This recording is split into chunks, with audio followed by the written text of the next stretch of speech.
হে সূৰ্য দেৱতা, আশীষ দিয়ক, কিমাননো আৰু বৰলা হৈ থাকিম। কোনোবাই শুনিলে নেকি বাৰু? যদি শুনিছে, নাক কাটি হাতত ল'ব লাগিব।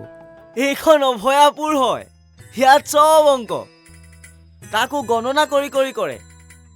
আহিছাহে তুমি, ইয়াত প্ৰতিটো সোৱাদ পাবা।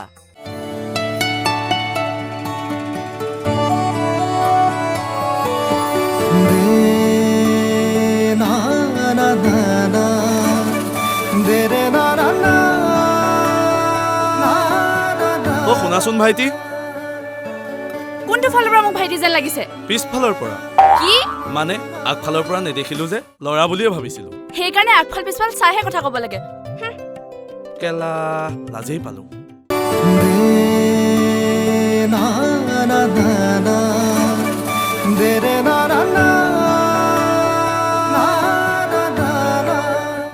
দেউতাই মোক কৈছিল অভয়াপুৰত বহুত সপোন এৰি থৈ আহিছিলো, আৰু এতিয়া মই দেউতাৰ সেই সপোনবোৰ পূৰণ কৰিব পাৰিম বুলি ভাবিছো। সপোনবোৰ জানো কেতিয়াবা বাস্তৱ হয়? আচলতে কি জানা, যদি বিশ্বাস থাকে তেন্তে সপোনবোৰৰ এটা এটা ক্ষণ বাস্তৱত পৰিণত কৰিব পাৰি। মোৰ ক্ষেত্ৰত সেই কথাষাৰ আজিও প্ৰযোজ্য নহ'ল।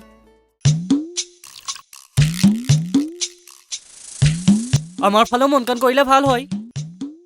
জপৰা, তয়ো যে পাইছ আৰু লগ। হেই, মই একো কোৱা নাই দেই। গাঁৱৰ ছোৱালীজনীহে পালি। জপৰাটোতো ভালেই, এই কেৰ্কেটুৱাটোহে দেখিব মন নাযায়। বাহ, ল'ৰা দেখোন মোতকৈ এখোজ আগত। জন্মৰ পৰা এইখন গাঁৱতে থাকি একো ডালেই কৰিব নোৱাৰিলোঁ।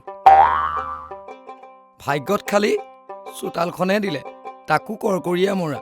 তুমিও আহি মোৰেই ঘৰত থাকি চিলনীৰ দৰে থাপ মাৰি লৈ গুচি গলা। আউৰি গ'ল, গধূলি হ'ল, আকাশ ৰঙেৰে হেঙুলি হ'ল, আহিবনে উকাহিয়ানে বসন্ত, বাজিবনে এবাহি সুৰ প্ৰশান্ত। দুবৰি নহয় কেলা, ময়ূৰী। উফ, কি মাল আছিল বে? মই চকু দিয়ে ৰেপ কৰি দিছো।